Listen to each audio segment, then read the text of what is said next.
முக்கிய செய்திகள். உத்தரப்பிரதேசத்தில் மத வழிபாட்டு கூட்ட நெரிசலில் சிக்கி 116 பேர் உயிரிழப்பு. மூச்சு திணறலால் வெளியேறியவர்களுக்கு நிகழ்ந்த சோகம். சொற்பொழிவு முடிந்து சாமியாரின் கார் செல்வதற்காக தடுத்து நிறுத்தப்பட்ட பக்தர்கள். நாட்டையே உலுக்கிய விபத்தின் பின்னணி குறித்து போலீசார் விசாரணை.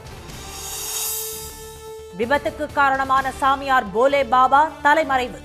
தனிப்படை அமைத்து தீவிர தேடுதல் வேட்டை. நீட் விவகாரம் தொடர்பாக நாடாளுமன்றத்தில் இன்று விவாதம். மாணவர்களின் நம்பிக்கையை மீட்டெடுக்குமாறு மோடிக்கு ராகுல் காந்தி கடிதம். முறைகேடு காரணமாக ரத்து செய்யப்படுமா நீட் தேர்வு? 8ஆம் தேதி உச்சநீதிமன்றத்தில் விசாரணை.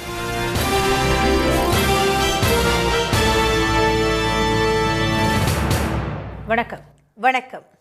உத்தரப்பிரதேச மாநிலத்தில் மத நிகழ்ச்சியில் ஏற்பட்ட கூட்ட நெரிசலில் சிக்கி 116 பேர் பரிதாபமாக உயிரிழந்தனர். ஹாத்ரஸ் மாவட்டத்தின் சிக்கந்தராவில் போலே பாபாவின் ஆன்மீக நிகழ்ச்சி நேற்று நடைபெற்றது. இதில் கலந்து கொள்வதற்காக ஹாத்ரஸ் மற்றும் சுற்றுப்பகுதிகளிலிருந்து ஆயிரக்கணக்கான பக்தர்கள் அங்கு குவிந்தனர். நிகழ்ச்சி முடிந்து பக்தர்கள் வெளியேறிய போது கடும் நெரிசல் ஏற்பட்டது. தள்ளுமுள்ளு காரணமாக ஒருவர் மீது ஒருவர் விழத் தொடங்கினர். இதனால் கூச்சல் குழப்பம் ஏற்பட்டு வெளியேறும் வழி தெரியாமல் பலரும் மயங்கி விழுந்தனர். இதில் பெண்கள், குழந்தைகள் உட்பட 27 பேர் சம்பவ இடத்திலேயே உயிரிழந்தனர். படுகாயமடைந்து மருத்துவமனைகளில் சேர்க்கப்பட்ட பலர் அடுத்தடுத்து பலியானதால் உயிரிழப்பு 116ஆக அதிகரித்தது.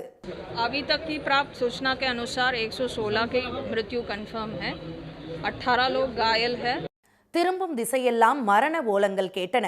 சம்பவ இடத்திற்கு சென்ற காவல்துறையினரும் தீயணைப்பு துறையினரும் பாதிக்கப்பட்டவர்களை மீட்டு மருத்துவமனைகளுக்கு அனுப்பி வைத்தனர். கண்களை மூடி திறப்பதற்குள் பலர் இறந்ததால் அந்த பகுதியே போர்க்களமாக காட்சியளித்தது. உயிரிழந்தவர்களின் உடல்களும் மயங்கிய நிலையில் கிடந்தவர்களும் ஆங்காங்கே சிதறி கிடந்தனர். உறவுகளை இழந்தவர்கள் கண்ணீர் விட்டு கதறி எழுதனர். एक नहीं है। कैसे हुआ या क्या हुआ था ये पता ही नहीं। सब संगत में इधर को लोग गए हैं, वो पता ना क्या हुआ क्या ना हुआ. உறவுகளை இழந்து பரிதவித்து வருபவர்களுக்கு குடியரசுத் தலைவர் திருமதி திரௌபதி முர்மு, பிரதமர் திரு மோடி, எதிர்க்கட்சித் தலைவர் திரு ராகுல் காந்தி, காங்கிரஸ் தலைவர்கள் திரு கார்கே, திருமதி சோனியா காந்தி, முதலமைச்சர் திரு ஸ்டாலின் ஆகியோர் இரங்கல் தெரிவித்துள்ளனர். இந்த சம்பவம் குறித்து விசாரணைக்கு உத்தரவிட்ட உத்தரப்பிரதேச மாநில முதலமைச்சர் திரு யோகி ஆதித்யநாத் உயிரிழந்தவர்களின் குடும்பத்திற்கு தலா 2 லட்சம் ரூபாய் வழங்கப்படும் என்று அறிவித்துள்ளார். நிகழ்ச்சி ஏற்பாட்டாளர் மீது வழக்கு பதிவு செய்த காவல்துறையினர் தொடர்ந்து விசாரித்து வருகின்றனர். உத்தரப்பிரதேச மாநிலத்தில் கூட்ட நெரிசலில் சிக்கி 100க்கும் மேற்பட்டோர் உயிரிழக்க பாதுகாப்பு குறைபாடே காரணம் என்று எதிர்க்கட்சிகள் குற்றம் சாட்டியுள்ளனர். காலை 9 மணிக்கு தொடங்கிய பிரார்த்தனை கூட்டம் சுமார் 3 மணி நேரம் நீடித்தது. நிகழ்ச்சியை காண மாவட்டத்தின் பல்வேறு பகுதிகளில் இருந்தும் 15,000க்கும் மேற்பட்டோர் திரண்டனர். பக்தர்கள் கூடியிருந்த அறை சிறியதாகவும் வெளியே செல்லும் பாதை மிகவும் குறுகலாகவும் இருந்துள்ளது. மேலும் நிகழ்ச்சி நடந்த இடத்தை விட சாலை உயரமாக இருந்ததாகவும் மக்கள் வெளியேற வழியின்றி வாகனங்கள் அதிகமாக நிறுத்தி வைக்கப்பட்டிருந்ததாகவும் கூறப்படுகிறது. இதனால் நிகழ்ச்சி முடிந்ததும் ஒரே நேரத்தில் பலர் முண்டியடித்துக் கொண்டு வெளியேற முயன்றதால் கடும் கூட்ட நெரிசல் ஏற்பட்டது. சாறை சாறையாக ஒருவர் மீது ஒருவர் விழுந்து நசுக்கப்பட்டனர். மேலும் பலர் மயக்கமடைந்தனர். நெரிசலில் சிக்கியும் மூச்சு திணறல் ஏற்பட்டு 100க்கும் மேற்பட்டோர் உயிரிழந்திருப்பதாக காவல்துறையினர் தெரிவித்தனர். கூட்ட நெரிசலில் சிக்கி உயிரிழந்தவர்களில் பெரும்பாலானோர் பெண்கள், குழந்தைகள் என தெரிய வந்துள்ளது. एक आयोजन भोले बाबा का समागम हो रहा था, जिसमें जब समागम अंत हो रहा था तो उस समय अत्यधिक उमस के कारण जब वहाँ से लोग निकलने को हुए तो उस समय ये घटना कारित हुई है. கூட்டத்தில் இருந்து பக்தர்கள் வெளியேற போதுமான வாசல் வசதி செய்யப்படவில்லை. போலே பாபா செல்வதற்காக மக்கள் அனைவரையும் அவரது பாதுகாவலர்கள் தடுத்து நிறுத்தியதால் தான் இந்த நெரிசல் ஏற்பட்டுள்ளதாக கூறப்படுகிறது. இதில் ஒருவர் தடுக்கி விழ அவர் மீது அடுத்தடுத்து பலரும் விழுந்தனர். இது தெரியாமல் ஏற்பட்ட நெரிசல் அதிகரித்து பரிதாபமாக 100க்கும் மேற்பட்டோர் உயிரிழந்துள்ளனர். 116 பேர் உயிரிழக்க காரணமான சாமியார் போலே பாபா தலைமறைவானதை அடுத்து அவரை பிடிக்க 5 தனிப்படைகள் அமைக்கப்பட்டுள்ளன. உத்தரப்பிரதேச மாநிலம் பட்டியாலி கிராமத்தை சேர்ந்த சூரஜ்பால் காவல்துறையில் சாதாரண காவலராக பணிபுரிந்து வந்துள்ளார். ஆன்மீக பிரச்சாரங்களில் அதிக ஆர்வம் கொண்ட அவர் ஓய்வு நேரங்களில் ஆன்மீக சொற்பொழிவுகளை நடத்தி வந்துள்ளார். துறவிகள், மடாதிபதிகளை பார்த்த சூரஜ் பாலுக்கு தாமும் அவ்வாறு பிரபலமாக வேண்டும் என்று எண்ணியதால் காவலர் பணி ஓய்வுக்கு பிறகு கிராமங்களை குறிவைத்து காவி உடை அணியாமல் ஆன்மீக பணிகளை தொடங்கினார். மக்களிடையே வரவேற்பு அதிகரித்துள்ளதை அடுத்து தமது சொந்த கிராமமான பட்டியாலியில் முதல் ஆசிரமத்தை அமைத்துள்ளார். இவரை முதலில் போலே பாபா என்று அழைத்து வந்த அப்பகுதி கிராம மக்கள் பின்னர் சாக்கர் நாராயண் சாகர் விஸ்வஹரி என கடவுள் ரேஞ்சுக்கு அழைக்க தொடங்கிவிட்டனர். குழந்தைகள் இல்லாத போலே பாபா எப்போதும் தாம் நடத்தும் ஆன்மீக கூட்டங்களில் தமது மனைவி மாதா ஸ்ரீயுடன் தான் தோன்றுவார் என அப்பகுதியினர் தெரிவித்தனர். மக்களிடத்தில் நாளுக்கு நாள் செல்வாக்கு அதிகரிக்க ஆசிரமங்களின் எண்ணிக்கையும் பெருகியது. அண்டை மாநிலங்களான ராஜஸ்தான், பஞ்சாப், ஹரியானா மற்றும் மத்திய பிரதேசத்திலும் ஆசிரம கிளைகள் பெருகின.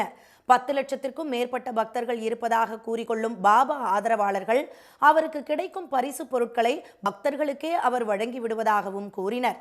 இந்த வரிசையில்தான் ஹாத்ரஸ் மாவட்டத்தின் சிக்கந்தராவில் நடந்த பிரார்த்தனை கூட்டத்தில் இந்த விபத்து நடந்துள்ளது. இதுகுறித்து ஆசிரம நிர்வாகிகள் மற்றும் போலே பாபா மீது வழக்கு பதிவு செய்யப்பட்டுள்ளது. இதையடுத்து தலைமறைவாகிவிட்ட பாபாவை பிடிக்க 5 தனிப்படைகள் அமைக்கப்பட்டுள்ளதாகவும் விரைவில் கைது செய்யப்படுவார் என்றும் காவல்துறை அதிகாரிகள் தெரிவித்தனர். நீட் விவகாரத்தின் முக்கியத்துவத்தை கருதி அது குறித்து நாடாளுமன்றத்தில் விவாதிக்க அரசு வழிவகை செய்ய வேண்டும் என்று பிரதமர் திரு நரேந்திர மோடிக்கு மக்களவை எதிர்க்கட்சித் தலைவர் திரு ராகுல் காந்தி கடிதம் எழுதியுள்ளார். நாடாளுமன்றத்தின் இரு அவைகளிலும் இந்த விவகாரம் குறித்து விவாதம் நடத்த வேண்டும் என்று 28ஆம் தேதி எதிர்க்கட்சிகள் முன்வைத்த கோரிக்கை நிராகரிக்கப்பட்டதை சுட்டிக்காட்டியுள்ள அவர், இந்த விவகாரம் தொடர்பாக மீண்டும் விவாதம் நடத்த வேண்டும் என எதிர்க்கட்சிகள் நேற்று முன்தினம் கோரிக்கை விடுத்ததாக கூறியுள்ளார். நீட் விவகாரம் குறித்து அரசுடன் விவாதிப்பதாக எதிர்க்கட்சிகளுக்கு பேரவைத் தலைவர் உறுதியளித்திருப்பதாகவும் திரு ராகுல் காந்தி தெரிவித்துள்ளார். முன்னோக்கி செல்லும் வழியை கண்டறிய ஆக்கப்பூர்வமாக ஈடுபடுவதே தங்கள் நோக்கம் என்று தெரிவித்துள்ள அவர், இந்த நேரத்தில் ஒரே கவலை இந்தியா முழுவதும் உள்ள கிட்டத்தட்ட 24 லட்சம் நீட் தேர்வர்களின் நலன் மட்டுமே என்று குறிப்பிட்டுள்ளார். லட்சக்கணக்கான குடும்பங்கள் தங்கள் பிள்ளைகளின் வளர்ச்சிக்காக மிகப்பெரிய தியாகங்களை செய்துள்ளதாக கூறியுள்ள திரு ராகுல் காந்தி, வினாத்தாள் கசிவு என்பது பலரின் வாழ்நாள் கனவுக்கு இழைக்கப்பட்ட துரோகம் என சாடியுள்ளார். மாணவர்களும் அவர்களது குடும்பத்தினரும் அவர்களின் பிரதிநிதிகளாகிய எம்பிக்கள் இந்த பிரச்சனையை தீர்க்க தைரியமான மற்றும் தீர்க்கமான நடவடிக்கைகளை எடுக்க வேண்டும் என்று எதிர்பார்ப்பதாக தெரிவித்துள்ளார்.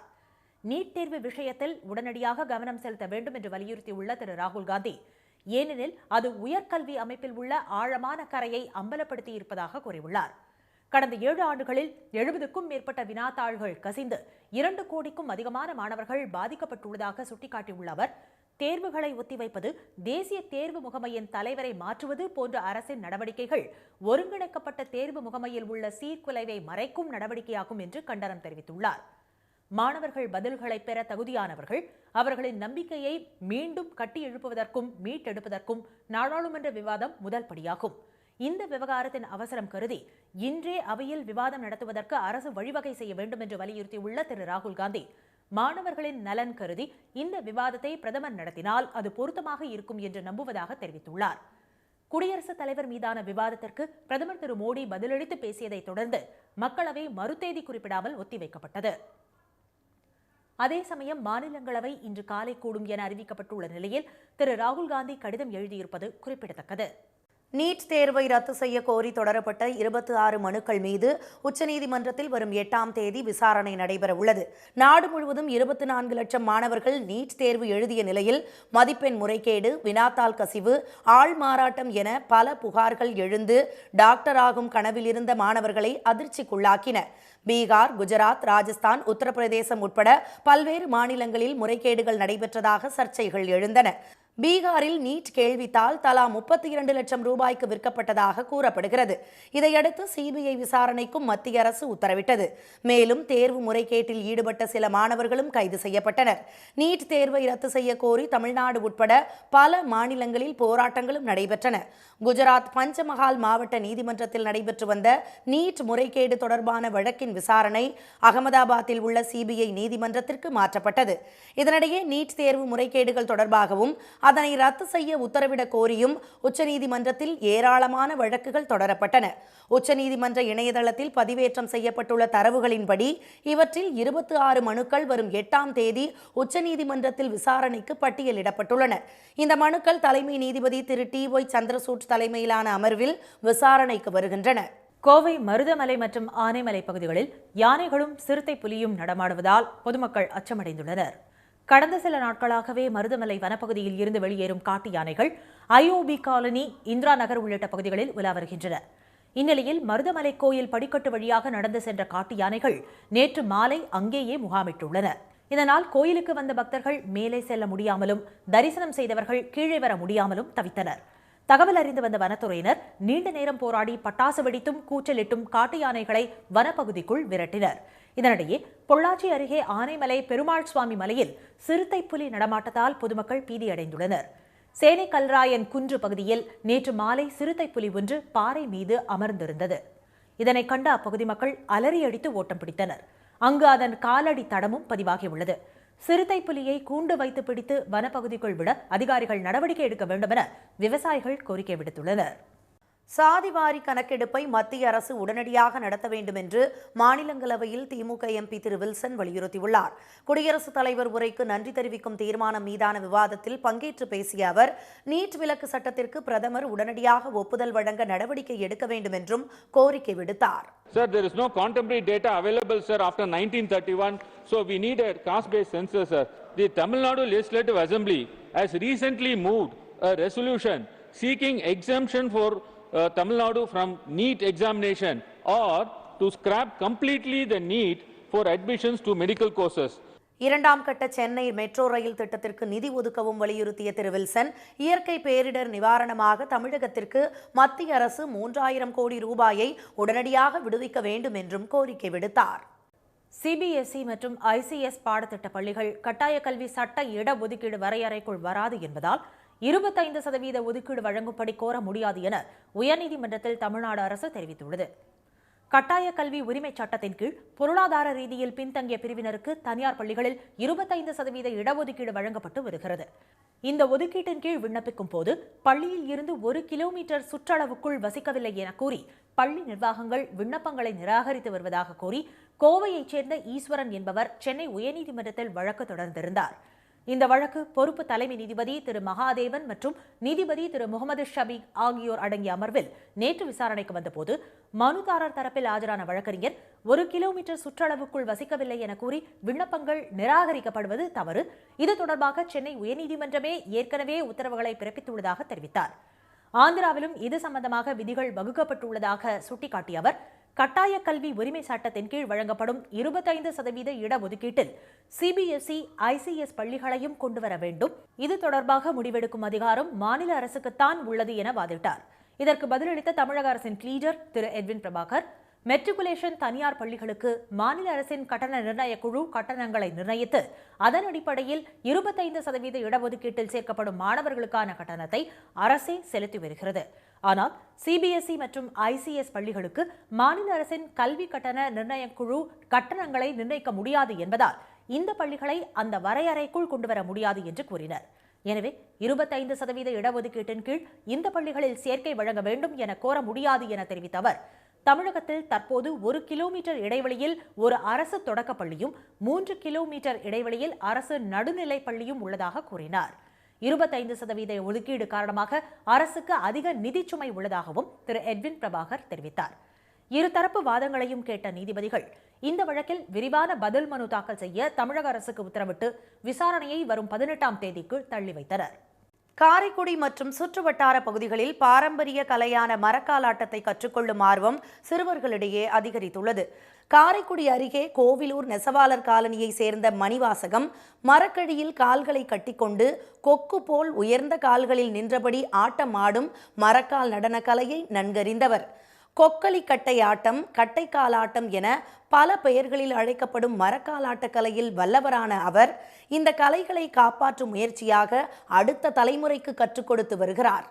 கிராமிய கலை வந்து எங்கள் தாத்தா பண்ணார், அதுக்கப்புறம் எங்கள் அப்பா பண்ணார், இப்போ நான் பண்ணிக்கிட்டு இருக்கேன். இந்த மரக்காலாட்டம், தப்பாட்டம், பறை இசை, நையாண்டி மேளம், பொய்க்கால் குதிரை, காளியாட்டம், கருப்பசாமி ஆட்டம், இந்த மாதிரி பல்வேறு நிகழ்ச்சியில் நான் பங்கேற்று நானும் ஆடிக்கிட்டு இருக்கேன். என்னோடய ஸ்டூடெண்ட்ஸையும் நான் ஆட வச்சுக்கிட்டு இருக்கேன், சொல்லி தந்துக்கிட்டு இருக்கேன். இந்த கலையை வந்து அழிய விடாமல் பாதுகாக்கணுன்றது தான் என்னோடய குறிக்கோள். ஒவ்வொரு ஸ்டேஜுக்கும் ஒவ்வொரு விதமான கட்டைகள் கட்டி நான் ஆடிக்கிட்டு இருக்கேன். தரையில் ஒற்றை காலில் நிற்கவே பயப்படக்கூடிய சிறுவர்களுக்கு கட்டைக்காலில் நொண்டியடித்து ஓடக்கூடிய அளவிற்கு பயிற்சி அளித்து வருகிறார் மணிவாசகம். தாம் வசிக்கும் பகுதியை சுற்றியுள்ள பள்ளிகளில் இவர் செய்து காட்டிய மரக்கால் வித்தைக்கு மயங்கிய சிறுவர்கள் பலர் இவரிடம் ஆர்வமாக வந்து பாரம்பரிய கலையான மரக்கால் கலையை கற்று வருகிறார்கள். இந்த கலையோட பெயர் வந்து மரக்காலாட்டம். எனக்கு வந்து இந்த கலை வந்து ரொம்ப பிடிச்சிருந்துச்சி. நிறையா ஸ்கூலில் அடுத்த டிவிலெலாம் பார்த்து கற்றுக்கிட்டேன். எனக்கு வந்து இந்த கலை வந்து ரொம்பவே நல்லா சொல்லித்தராங்க. இது வந்து 3 வருஷமாக நான் கற்றுக்கிட்டு இருக்கேன். இதில் வந்து நான் நிறையா ப்ரோக்ராம் போயிருக்கேன். பூரா கடை திருவிழான்னு ஒரு திருவிழா இருந்துச்சு. அதில் வந்து ஸ்டேட் லெவலில் ஃபஸ்ட்டு ப்ரைஸ் வாங்கி சிஎம் கையில் அவார்டு வாங்கினேன். இதில் வந்து எனக்கு சிலம்பம், கரகாட்டம், தப்பாட்டம், மாடு, மயில் எல்லாம் தெரியும். சிறிய தடுமாற்றமும் தலைக்குப்புற கவிழ்த்துவிடும் ஆபத்து நிறைந்த கட்டை காலாட்டத்தை கற்றுக்கொள்ள வரும் மாணவர்கள் தங்களுக்கு வழங்கப்படும் கட்டைகளை காலில் கட்டிக்கொண்டு அங்குமிங்குமாக நடப்பதும் நடமாடுவதும் பார்ப்பவர்களை வியப்பில் ஆழ்த்துகிறது. குழந்தைகளின் ஆர்வத்தை பெற்றோரும் புரிந்து கொண்டு அவர்களை இதுபோன்ற பாரம்பரிய கலைகளை கற்றுக்கொள்ள அனுமதிப்பது இன்னொரு ஆச்சரியம். ஆரம்பத்தில் அதை பார்க்கையில பயமாக இருந்துச்சு. எப்போ அவ்வளோ பெரிய இதில் நிற்கிறிய, கீழே எந்த இதுவும் இல்லை, விழுந்தா என்னவா பண்ணுறது அப்படின்னு. இல்லைம்மா எனக்கு அது பிடிச்சிருக்கு, நான் அதை கண்டிப்பாக கற்றுக்கணும், நான் அதில் இதுவாக வரணும் அப்படின்னு சொல்லி அவன் அதில் இன்ட்ரெஸ்டாக இருந்தான். அதனால தான் விட்டோம். மதுரை, திருச்சி என பெரிய நகரங்களுக்கு சென்று அங்குள்ள கலைஞர்களிடம் கற்றுக்கொள்ள வேண்டிய மரக்கால் நடனம் தங்கள் ஊரிலேயே கிடைப்பது காரைக்குடி மற்றும் சுற்றுவட்டார மக்களை மகிழ்ச்சியில் ஆழ்த்தியுள்ளது. 5 வயது முதல் பயிற்சியில் ஈடுபட்டு வரும் சிறுவர்களை தங்களின் திறனுக்கேற்ப பல்வேறு போட்டிகளில் பங்கேற்க வைத்து பரிசு பெற வைக்கும் பயிற்சியாளர் மணிவாசகம் கோயில் திருவிழாக்களிலும் அவர்களின் திறமையை ஊரறிய அரங்கேற்றம் செய்து அசத்தி வருகிறார்.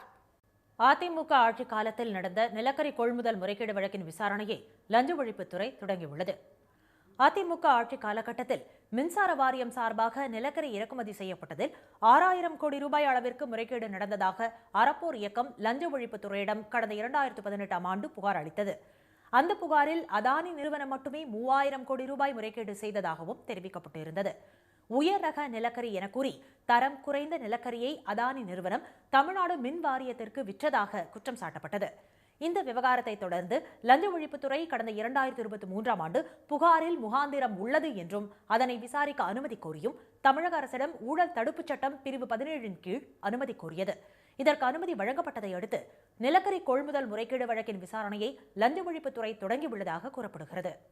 ஜிம்பாப்வே தொடருக்கான இந்திய அணியில் தமிழகத்தை சேர்ந்த இடது கை பேட்ஸ்மேன் சாய் சுதர்ஷனுக்கு வாய்ப்பளிக்கப்பட்டுள்ளது. இந்த தொடர் வரும் 6ஆம் தேதி முதல் 14ஆம் தேதி வரையில் நடைபெறவுள்ளது. அனைத்து போட்டிகளும் இந்திய நேரப்படி மாலை 4:30 மணி அளவில் தொடங்குகிறது. இளம் வீரர் சுப்மன் கில் தலைமையிலான இந்த தொடருக்கான அணி ஏற்கனவே அறிவிக்கப்பட்டுள்ளது. இதில் இடம்பெற்றிருந்த சஞ்சு சாம்சன், யசஸ்வி ஜெய்ஸ்வால், சிவம் தூபே ஆகியோர் மேற்கிந்திய தீவுகளில் உள்ளனர். அவர்கள் T20 உலகக்கோப்பை தொடரில் இடம்பெற்றிருந்தனர். புயல் காரணமாக அவர்கள் நாடு திரும்ப முடியாததால் அவர்களுக்கு மாற்றாக முதல் 2 T20 போட்டிகளுக்கான அணியில் சாய் சுதர்ஷன், ஜிதேஷ் சர்மா மற்றும் ஹர்ஷித் ராணா ஆகியோர் மாற்று வீரர்களாக அறிவிக்கப்பட்டுள்ளனர். இதனை BCCI உறுதி செய்துள்ளது. 22 வயதான சாய் சுதர்ஷன் இந்திய அணிக்காக 3 ஒருநாள் போட்டிகளில் விளையாடியுள்ளார். கடந்த ஆண்டு டிசம்பரில் இந்திய அணிக்காக அறிமுக வீரராக களம் கண்டார். தென்னாப்பிரிக்க அணிக்கு எதிரான அந்த தொடரில் 127 ரன்கள் எடுத்தார். இதில் 2 அரை சதங்கள் அடங்கும். முதல் 2 T20 போட்டிகளுக்கான இந்திய அணிக்கு சுப்மன் கில் கேப்டனாக செயல்பட ரித்துராஜ் கெய்க்வாட், அபிஷேக் சர்மா, ரிங்கு சிங், துருவ் ஜூரல், ரியான் பராக், வாஷிங்டன் சுந்தர், ரவி பிஷ்னோய், ஆவேஷ் கான், கலீல் அஹ்மத், முகேஷ் குமார், துஷார் தேஷ்பாண்டே, சாய் சுதர்ஷன், ஜிதேஷ் சர்மா, ஹர்ஷித் ராணா ஆகியோர் அணியில் இடம் பிடித்துள்ளனர். மீண்டும் முக்கிய செய்திகள். உத்தரப்பிரதேச மாநிலத்தில் மத நிகழ்ச்சியில் ஏற்பட்ட கூட்ட நெரிசலில் சிக்கி 116 பேர் பரிதாபமாக உயிரிழந்தனர். கூட்ட நெரிசலில் சிக்கி 100க்கும் மேற்பட்டோர் உயிரிழக்க பாதுகாப்பு குறைபாடே காரணம் என்று எதிர்க்கட்சிகள் குற்றம் சாட்டியுள்ளனர். நீட் விவகாரத்தின் முக்கியத்துவத்தை கருதி நாடாளுமன்றத்தில் விவாதிக்க அரசு வழி செய்ய வேண்டும் என மோடிக்கு ராகுல் காந்தி கடிதம் எழுதியுள்ளார். இத்துடன் இந்த செய்திகள் நிறைவடைந்தன. மீண்டும் சன் டிவியில் செய்திகள் மாலை 6 மணிக்கு. செய்திகளை உடனுக்குடன் தெரிந்து கொள்ள சன் நியூஸ் தொலைக்காட்சியை பாருங்கள். வணக்கம். வணக்கம்.